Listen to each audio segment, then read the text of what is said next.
ओम शब्द की उत्पत्ति कैसे हुई। ओम की ध्वनि स्वयं में शाश्वत है। इसके बिना सारी सृष्टि, संपूर्ण ब्रह्मांड अधूरा है। अगर मंत्रोच्चारण करते समय ओम की ध्वनि उच्चारित न की जाए तो मंत्रोच्चारण अधूरा रहता है। इसका नाद सभी से अलग है। जब आप ध्यान की चरम अवस्था में पहुँचते हैं तब आपको ओम की ध्वनि स्वयं सुनाई देने लगती है। ओम सिर्फ एक पवित्र ध्वनि ही नहीं बल्कि अनंत शक्ति का प्रतीक है। ओम शब्द इस दुनिया में किसी न किसी रूप में सभी मुख्य संस्कृतियों का प्रमुख भाग है। हिंदू धर्म में ओम शब्द को सबसे महत्वपूर्ण शब्द की संज्ञा दी गई, जो सभी मंत्रों व शब्दों से सबसे ऊपर व सर्वोच्च है। ओम अपने आप में एक पूर्ण मंत्र है जिसका उच्चारण हर धार्मिक कार्य व यज्ञ से पहले किया जाता है। ओम एक ऐसा शब्द है जो संपूर्ण ब्रह्मांड में गुंजायमान है और एक गूंगा व्यक्ति भी इसका उच्चारण कर सकता है। आज हम इसके गुण में जाएंगे और जानेंगे कि आखिर क्यों ओम शब्द को इतना महत्व दिया जाता है। यदि दी गई जानकारी अच्छी लगे तो लाइक, शेयर और सब्सक्राइब करें। ओम शब्द की उत्पत्ति। हिंदू धर्म के अनुसार ओम को ब्रह्मांड का प्रणव शब्द कहा जाता है, जिसके बाद ब्रह्मांड की उत्पत्ति हुई थी। यहाँ प्रणव से अर्थ सर्वप्रथम से है। ब्रह्मांड में जो ध्वनि हमेशा गुंजायमान रहती है उसी ध्वनि को ही ओम कहा गया है। यह बात कई वैज्ञानिक शोधों से सत्य भी प्रमाणित हो चुकी है। वर्षों पहले हमारे ऋषि मुनियों ने इस शब्द की व्याख्या कर दी थी और बता दिया था कि इसका संबंध सीधे ब्रह्मांड अर्थात ईश्वर से है, जो सर्वत्र विद्यमान है। ओम शब्द को हिंदू धर्म ग्रंथों में सृष्टि की आदिम ध्वनि के रूप में परिभाषित किया गया है। यह ब्रह्मांड का मूल कंपन है। इस पहले कंपन से अन्य सभी कंपन प्रकट होने में सक्षम होते हैं। ऋग्वेद और यजुर्वेद से लेकर कई उपनिषदों में ओम का जिक्र मिलता है। मंडूक उपनिषद में कहा गया है कि संसार में भूत, भविष्य और वर्तमान काल में एवं इनसे भी परे जो हमेशा हर जगह मौजूद है वो ओम है। ओम का अर्थ। ओम या ओम शब्द 3 अक्षरों के मेल से बना है। आ, उ, मा। इन तीनों ध्वनियों का अर्थ उपनिषद में भी आता है, जो स्वयं ब्रह्मा, विष्णु व महादेव का प्रतिनिधित्व करता है।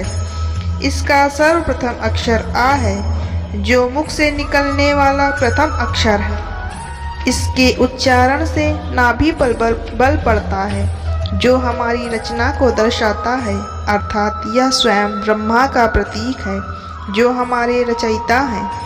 ओम शब्द का दूसरा अक्षर उ होता है, जो हमारे हृदय से निकलता है, जो हमारे जीवन यापन का प्रतिनिधित्व करता है, अर्थात यह विश्व के पालनहार भगवान विष्णु से संबंध रखता है।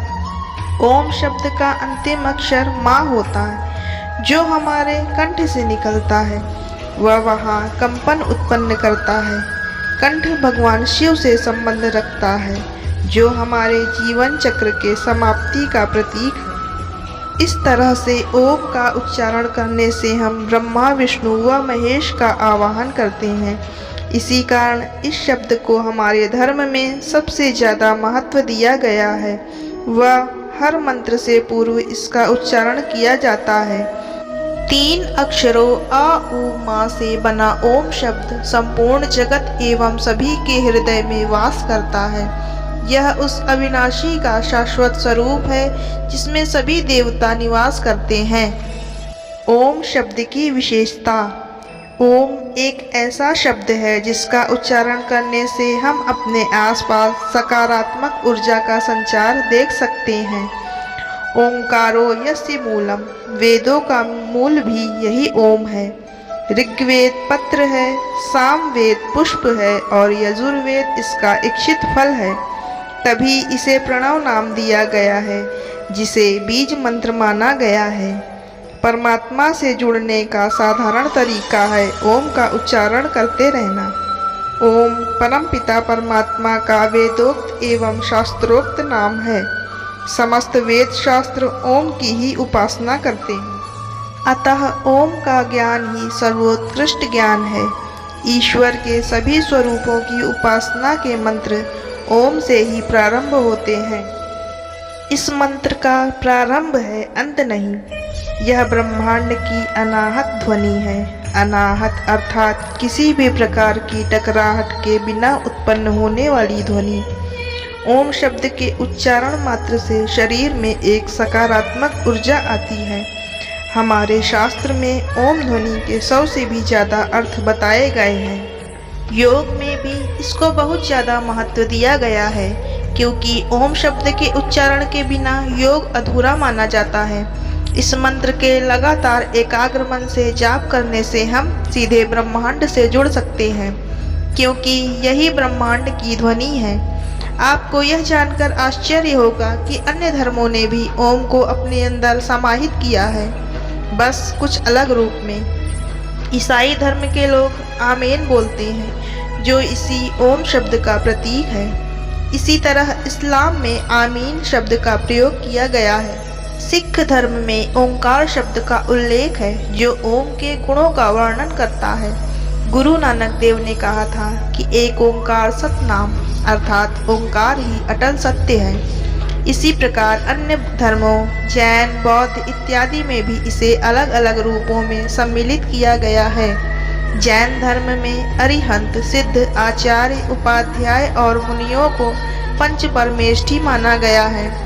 इनके आद्य अक्षरों को मिलाया जाए तो ओम की ध्वनि निकलती है। बौद्ध धर्म में ओम मणि पद्मे हुम मंत्र का बड़ा महत्व है। कुछ विद्वानों के मुताबिक इस मंत्र का अर्थ है ओम वो मणि है जो कमल पर विराजमान है। अंग्रेजी में ओमनी शब्द का उल्लेख है, जिसका अर्थ सर्वत्र विद्यमान होता है। वह इसका संबंध भी ओम से ही है। ओम शब्द किसी धर्म से संबंध न रखकर ब्रह्मांड की उत्पत्ति व विनाश को दर्शाता है। इसलिए हिंदू धर्म में इसे सर्वोपरि स्थान दिया गया है। यह सब धर्मों से परे है, जो सबका प्रतिनिधित्व करता है। प्रातः उठकर पवित्र होकर ओम ध्वनि का उच्चारण करें। इसका उच्चारण 5, 7, 10 या 21 बार अपने समयानुसार कर सकते हैं। ओम जोर से बोल सकते हैं, धीरे धीरे बोल सकते हैं। ओम जप माला से भी कर सकते हैं। इससे शरीर और मन को एकाग्र करने में मदद मिलेगी। दिल की धड़कन और रक्त संचार व्यवस्थित होगा। इससे मानसिक बीमारियां दूर होती हैं और काम करने की शक्ति बढ़ जाती है।